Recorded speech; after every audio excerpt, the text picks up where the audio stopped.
done them in the past, and there's a potential chance that I'll be able to chat to you guys while I'm doing this. The downside is I don't know how much data this is going to suck up, so it'll probably be like maybe 10 minutes if I can manage that. Yeah, I was just thinking about it'd be fun. It'll save me a ton of time later in the day without having to do any editing or any uploading or anything like that. And I can just do the video while I'm driving, and then it's done. And then once it's finished, you know, it's up there for all you guys to see anyway. So yeah, thought it was worth a shot.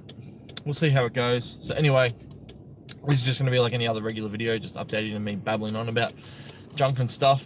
But yeah, so on to day 91. Yesterday, I don't know if I actually mentioned it in the post then, didn't get up early doing my regular 4:30 thing, just because I'd been pretty exhausted, just needed a rest. So I had to rely on being able to do my work last night.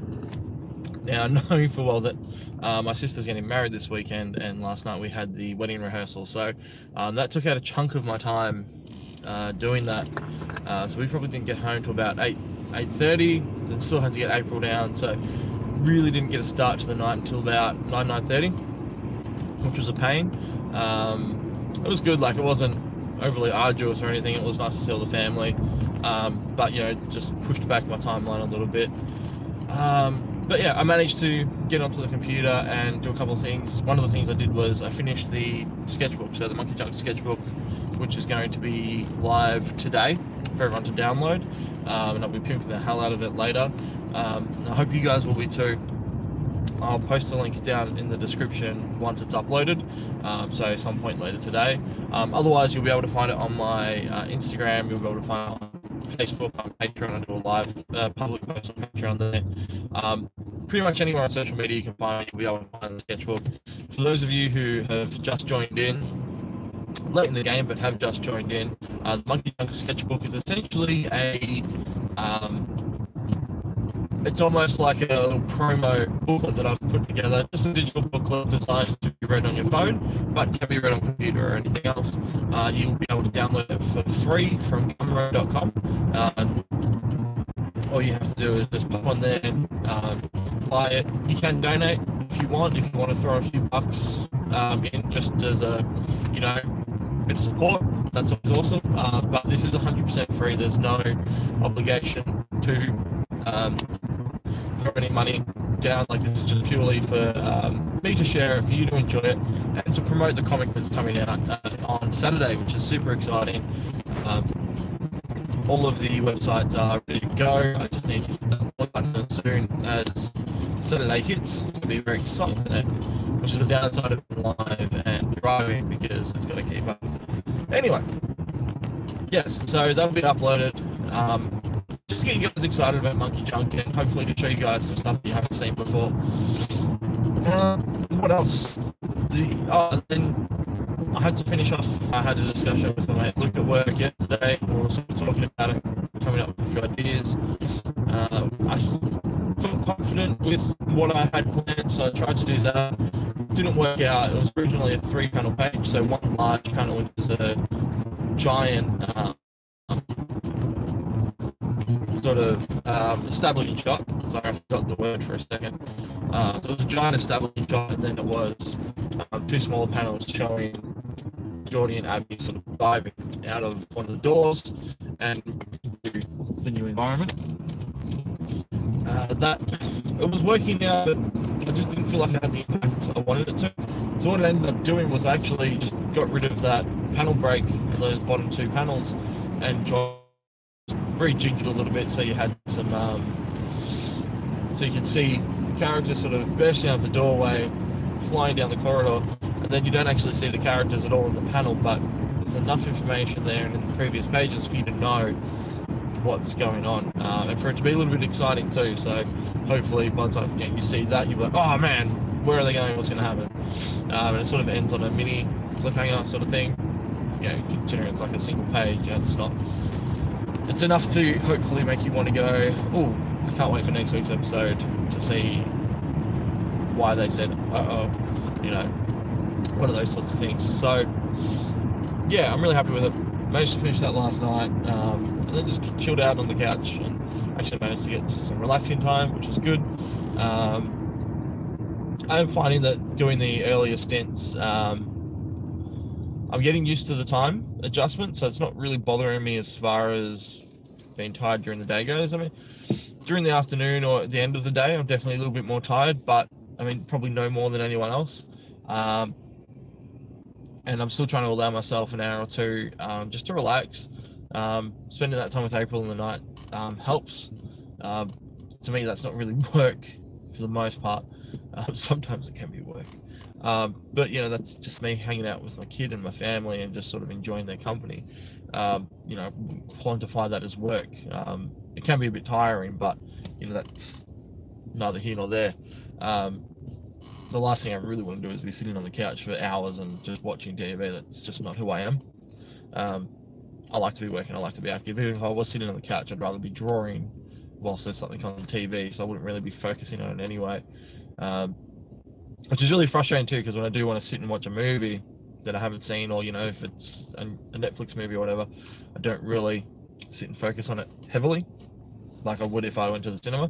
But it's just who I am. Yeah, I don't know if it's a habit I'll ever break. Yeah. So anyway, that was my evening. Got caught up, did my half an hour, well, plus for the day, which was fantastic. And then this morning I woke up, did struggle to get out of the bed this morning. Friggin' freezing. I don't know if you can tell. I don't know if this the video quality is that good, but outside it's super foggy, so a good sign of how bloody cold it was. But yeah, I struggled. I was meant to get up at 4:30. Didn't get up till about maybe 5:05. Just kept resetting my alarm. Luckily, it didn't annoy Jazz. I don't know how, but it didn't. And then just got into penciling. So I printed out that page that I finished penciling last night. Well, doing the roughs last night. Printed that out and just started penciling that properly. I remember a while ago, this is probably 3 weeks ago or something, I said I was going to be trying to do 100% digital pencils. I'm starting to realize now that that's probably not going to happen. I'm definitely going to become a lot tighter with the pencils digitally, putting in more detail and make them, so they're not as loose. But I love penciling traditionally and really getting those details in. I love the way the pages look, and I'm almost thinking that, and I love being able to scan them and have that as a record, but I'm actually thinking that I might even make the pencils, I might do the pencils on some really nice paper to keep them as well. I don't know why, I just really enjoy them, because currently I'm just doing them on like photocopy paper, which is fine. It does the trick, because all I really need to do is, you know, put some nice comic art board on top and then ink that. But I don't know if that's, but yeah, if I decided to sell it down the line, which I don't know if I would anyway, I wouldn't want to sell it on crappy paper like that. I'd want to sell it on decent paper. But as far as the paper that I use and the tools that I use, it's 100% fine for the job that it needs to do to get me to the inking stage, and then I can do it on a nice artboard.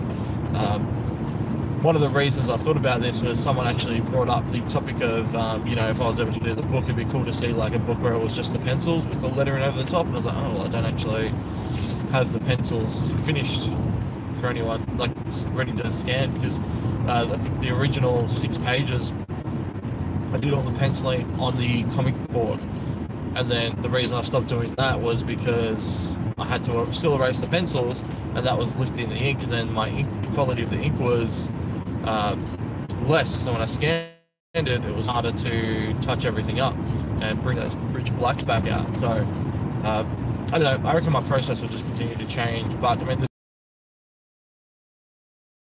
regardless, that's finished. Well, kind of one's nearly done. My 30 minutes for the day is finished. I'm sure I'll do a little bit of work on it tonight, no doubt. I'll definitely get some promo stuff out there to get ready for this weekend. Hopefully get people excited about it, and yeah, message a few places and see if they're willing to share around the link for the promo book. Yeah, I'm going to leave you guys there. Yeah, bordering 10 minutes, and yeah, close to work. I'm going to chill out and listen to some music for the rest of my trip. So thank you guys for joining in. I can see a few of you there. I just got a comment.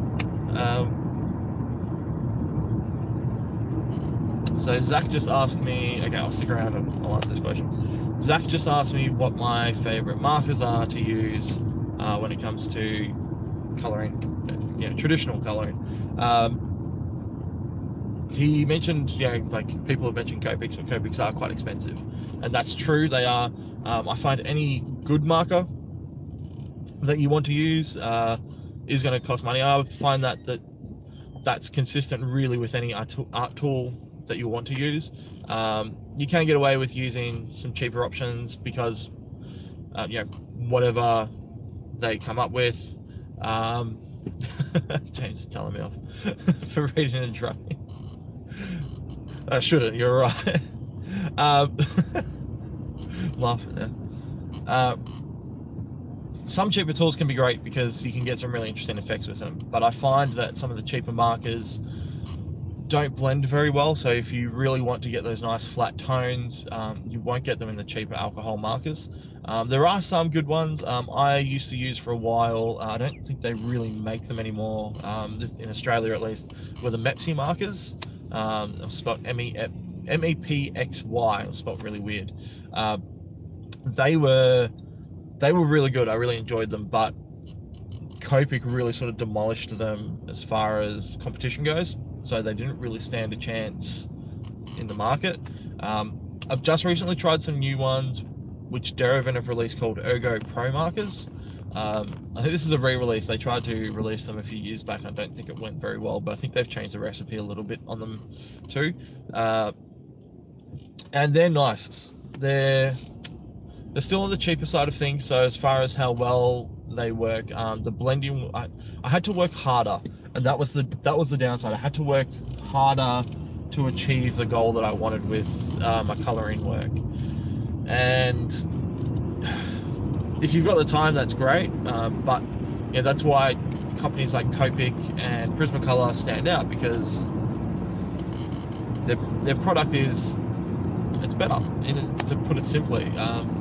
It's a superior product that gives you a better end result. And two, with some of these markers, and I think a lot of people forget about this or don't even think about it, is the longevity of the marker once it's actually on the paper.